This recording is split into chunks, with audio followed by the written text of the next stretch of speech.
Thank you very much for clicking on the video. एक बार फिर से आपका बहुत बहुत स्वागत है फर्जी टीचरों की श्रृंखला में। देखिए, अगर आप इंग्लिश सीख रहे हैं तो इस वीडियो को आप पूरा देखिएगा। इस वीडियो को देखने से आपका फायदा क्या होगा वो मैं आपको बता देता हूं। सबसे पहले तो आपकी इंग्लिश सुधरेगी, आपके लिसनिंग स्किल्स बहुत अच्छे हो जाएंगे और कुछ ग्रामर की गलतियां, जो छोटी छोटी गलतियां होती हैं, उनको हम यहाँ पे करेक्ट करेंगे। एक्चुअल में इस चैनल पर मैं करता क्या हूँ कि यूट्यूब पर जो बहुत सारे टीचर्स होते हैं जो गलत इंग्लिश पढ़ा देते हैं या फिर अनजाने में गलत इंग्लिश बोलते हैं, तो हम उन चीज़ों को यहाँ पे करेक्ट करते हैं। तो ये चंदन सर इनका नाम है and he is a very famous teacher on YouTube. कई लाख सब्सक्राइबर्स हैं। तो इस वीडियो को हम यहाँ पे प्ले करेंगे तो सर के जो भी सेंटेंसेस हैं उनको हम सुनेंगे, उसमें जो गलतियां हैं उनको कैच करेंगे और उनको करेक्ट करेंगे, राइट। तो आप अपने लिसनिंग स्किल्स को एक्टिवेट कर लीजिए। Let's see how many errors you can catch in his sentences, right. तो मैं वीडियो को प्ले करता हूँ। वीडियो एक्चुअली यहीं से शुरू हुआ है। And do subscribe my channel. मैं कभी कहता नहीं हूँ सब्सक्राइब करने के लिए, बट आपसे बोलना शुरू मैं करता हूँ कि डू सब्सक्राइब माई चैनल। देखिए, हर सेंटेंस को बड़े ध्यान से सुनिएगा। मैं दोबारा प्ले करूंगा जो सर ने पहला सेंटेंस कहा। मैं ऐसा नहीं है कि कहीं काट छांट नहीं करूंगा, ये एक पूरा वीडियो प्ले करूंगा और इसमें देखेंगे कि कितने सेंटेंसेस सर सही बोलते हैं। पहला ही सेंटेंस गलत है यहाँ पर। देखिए, मैं दोबारा सुनवाता हूँ, गलती बताता हूँ। And do subscribe my channel. कभी भी हम डू सब्सक्राइब नहीं कह देते हैं, आप कहेंगे सब्सक्राइब टू माई चैनल। जैसे कि बहुत सारे वर्ड्स होते हैं जिनके साथ प्रीपोजिशंस कंपलसरी हो जाते हैं। तो या तो जैसे कह देते हैं लिसन, तो कभी नहीं कह सकते लिसन मी, हमेशा कहेंगे listen to me, right. I am listening to the song. इसी तरीके से do subscribe to my channel, right. तो डू सब्सक्राइब माई चैनल कह देना गलत है। और आगे बढ़ते हैं। मैं कभी कहता नहीं हूँ सब्सक्राइब करने के लिए, बट आपसे बोलना शुरू मैं करता हूँ कि डू सब्सक्राइब माई चैनल और घंटी भी दबाइए। Hello everyone, my name is Chandan Singh and as you can see that I am in my village. So guys, today I'm going to show you a gooseberry tree. The thing is that whenever you go to market, you buy some gooseberries. Gooseberry means amla. So when you go to market, you buy some gooseberry. There are very few people who have seen gooseberry trees or they have plucked the gooseberries directly from the tree. मैं एक बार आपको दोबारा याद दिला दूं, सिर्फ enjoy नहीं करना है, शब्दों से स्टोरीज नहीं बनानी है, सेंटेंसेस के स्ट्रक्चर्स को देखना है और ग्रामर को बड़े ध्यान से कैच करने की कोशिश करनी है। So I have got this opportunity, so I'm going to show you guys. As you can see here, this is the tree. This is called gooseberry tree. In Hindi, it is called आंवले का पेड़. So you can see there are so many gooseberries. My God, look at there. If I speak in Hindi, I would say कि आपने ध्यान से सुना। मैं एक बार दोबारा प्ले करता हूँ। आप देखिए इसमें गलती क्या है, आप कैच करने का कोशिश करिएगा। God, look at there. If I speak in Hindi. कभी भी हम लुक एट देयर नहीं कहते हैं। एक्चुअल में होता क्या है, जब हम किसी चीज़ को देखने के लिए कहते हैं, लुक के साथ भी एट जो है वो ग्रामर कंपलसरी हो जाता है। तो अगर हम किसी चीज़ की बात करें तो मैं कह सकता हूँ look at me, look at the board, look at the wall, right. लेकिन जब हम डायरेक्शंस की बात करते हैं तो सिंपल कह देना है look here, right. Look here यानी यहाँ देखो, या फिर कहा जा सकता है लुक एट द गूसबेरीज यानी कि गूसबेरीज को देखो। इसी तरीके से डायरेक्शन के साथ बहुत सारे प्रीपोजिशंस होते हैं। जैसे हम कहीं जगह पर जा रहे हैं तो मैं कहूंगा I am going to the temple, तो टू लगाऊंगा। लेकिन अगर मैं डायरेक्शन कहूंगा तो I am going there, I am going here, I am coming here, right. तो इस प्रकार से आप सर ने जो कहा कि लुक एट देयर, ये गलत हो जाएगा। लुक देयर, लुक हियर या फिर लुक एट द गूसबेरीज, इस तरीके से कहा जाएगा। मैं दोबारा प्ले कर देता हूं, फिर आगे बढ़ जाएंगे। God, look at there. ये बिल्कुल बेसिक ग्रामर की गलती है। आगे बढ़ते हैं। If I speak in Hindi, I would say कि आंवला ही आंवला आपको चारों तरफ दिखाई देने वाला है guys. So I am just going to pluck some gooseberries and I'll eat them. You can make chutney out of these gooseberries. You can eat them. You can make murabba, whatever, like the way you want. You can use the gooseberries. It is really very good for health. आपने sentence को ध्यान से सुना। Actual में होता यही है कि हम किसी व्यक्ति को जब टीचर समझ के उनके वीडियोस देखते हैं ना, तो हमें लगता है कि जो भी कहा जा रहा है सबको सही कहा जा रहा है और ये बड़ा अच्छा प्रोफेशन है टीचिंग का। इसमें तो सामने वाला बिल्कुल अनजान होता है। मैं सेंटेंस सुनवाता हूँ, आप सुनिएगा, कैच करिए, एरर कमी क्या है उसके अंदर, उसको सही करते हैं। The way you want, you can use. एक मिनट, दोबारा प्ले कर देता हूँ, थोड़ा सा पीछे जाना पड़ेगा। Gooseberries and I'll eat them. You can make chutney out of these gooseberries. You can eat them. You can make murabba, whatever, like the way you want. You can use the whatever like the way you want नहीं कहा जाएगा यहाँ पर। Actual में whatever है तो मतलब किसी भी तरीके से, लेकिन जो स्ट्रक्चर हुआ सेंटेंस का वो गलत हो जाएगा। यहाँ पर ऐसे कह सकते हैं you can use these गूसबेरीज in many ways. एक स्ट्रक्चर मैं बता रहा हूँ। एक्चुअल में हुआ क्या इन सर के सेंटेंस में कि कुछ शब्द इकट्ठे बोल दिए गए हैं, but this is not a complete और करेक्ट सेंटेंस। सेंटेंस ठीक नहीं है, राइट। सो व्हाटएवर जब उन्होंने कहा, एक बार मैं दोबारा प्ले करूंगा, मैं बता देता हूं इस बात को जो सर कहना चाहते हैं। इसको ऐसे कह सकते हैं you can use gooseberries however you want. You can use gooseberries however यानी जैसे भी आप चाहें, however you want to.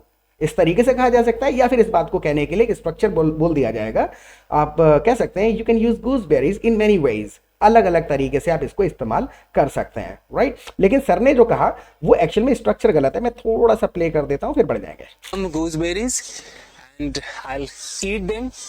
You can make chutney out of these gooseberries. You can eat them. You can make murabba, whatever, like the way you want. You can use whatever the way you want you can use is incorrect, right? I hope समझ में आ गया होगा। the gooseberries. It is really very good for health.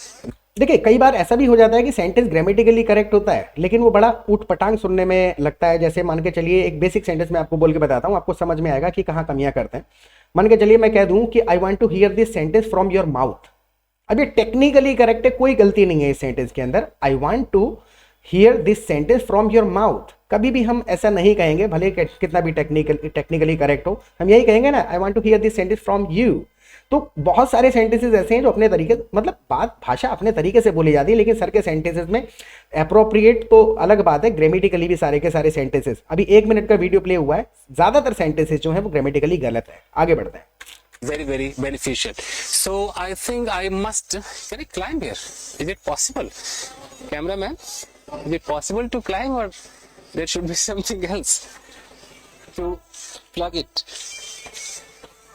No, it's tough to climb. See guys, first look at here. Sir ने फिर से कहा look at here, तो एक बार आप याद ही कर लीजिएगा कि लुक हियर ही कह देना काफी है। Here, okay. I must plug from here.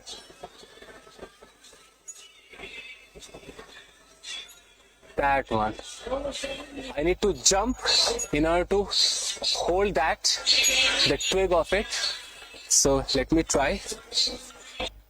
I need to jump in order to hold that. Actual में टेक्निकली फिर से सही है, लेकिन कहा यहाँ पर सर ये कहना चाहते हैं कि मुझे कूदना पड़ेगा वहां पहुंचने के लिए। So I need to jump to reach there, I need to jump to reach the amlas, I need to jump to reach the gooseberries. Like I hope समझ में आ रहा होगा थोड़ा सा डिफरेंस। मैं एक बार दोबारा से आपको बताता हूँ। और जो इन ऑर्डर टू, सर को मैंने कई बार नोट किया है कि सर इन ऑर्डर टू मतलब कुछ टिपिकल ग्रामर यूज करते हैं which is not appropriate in every situation. In order to हम ऐसी अवस्थाओं में कह देते हैं जहां पर हम रेगुलर कुछ लॉन्ग टर्म के लिए कोई काम करते हैं, जैसे कि I watch his videos in order to improve my English. तो इन ऑर्डर टू है तो टेक्निकली करेक्ट कुछ करने के लिए, लेकिन जब आप लॉन्ग टर्म के लिए कोई काम करते हैं तो हम इन ऑर्डर टू कहते हैं, यानी कुछ अचीव करने के लिए, लॉन्गर टर्म कुछ गोल अचीव करने के लिए। लेकिन टेक्निकली करेक्ट है, but it is not spoken this way. अच्छा नहीं साउंड करता है। जैसे रात को कोई बच्चा उठ करके 4 साल का 3 साल का बच्चा कहने लगे मम्मा मूत्र विसर्जन को जा रहा हूं, तो बड़ा बहुत मतलब गलत भी नहीं होता है, लेकिन लगता है कि अगल बगल में जो वर्ड्स बोले हैं तो पूरे सेंटेंस में उतने ही वजनदार वर्ड्स होने चाहिए। या तो आप शुद्ध हिंदी बोलिए या आप शुद्ध इंग्लिश बोलिए। ऐसा नहीं कर सकते कि एक मैंने संस्कृत का वर्ड यूज किया और बाकी का सेंटेंस जो है, वर्ड्स जो है सेंटेंस में वो सारे के सारे कैजुअल हैं। तो इसमें ये इस प्रकार का थोड़ा सा एरर था। मैं और आगे कर देता हूँ इसको। 3, 2, 1 and here we go. It's very tough. 3, 2, 1. Here we go. ये वाले सेंटेंस सर ने सही कहे, हियर वी गो। थोड़ा सा यहाँ पर एक्शन करते समय चल जाएगा। Only leaves came in my hand. The thing is that guys, actually I did not try to climb. If I slip I might break my bones.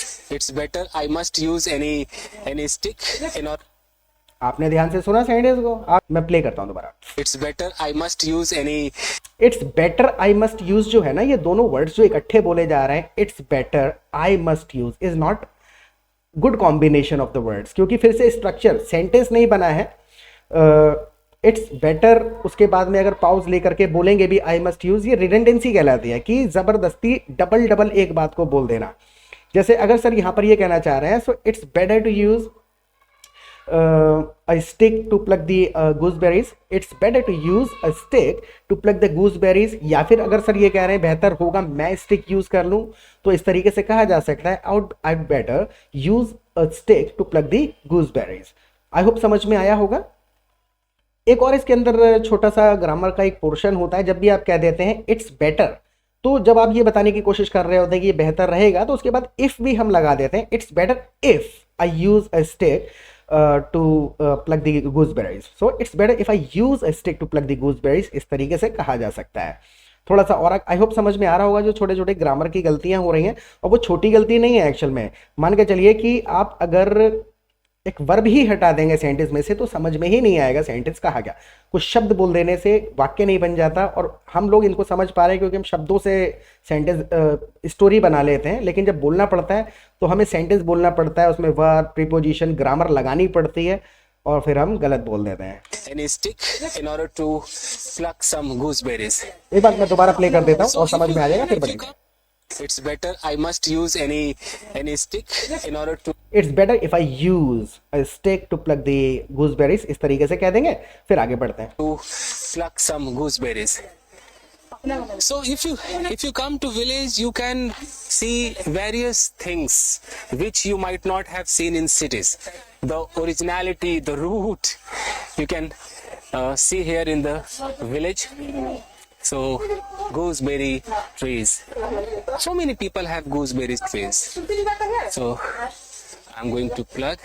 मैं कोशिश करता हूँ, try करता हूँ. So guys, as you can see here, this is a big stick. So with the help of this stick, I think I must go for some big one. I think this is cameraman here. तो ये अभी वैसे मैंने यहाँ पर 6 minute का video play किया। 6 minute में आप खुद से काउंट कर लीजिएगा कि कितने % सेंटेंसेस करेक्ट थे, और इस वीडियो के बारे में प्लीज़ मुझे आप फीडबैक दे दीजिएगा। Bye bye.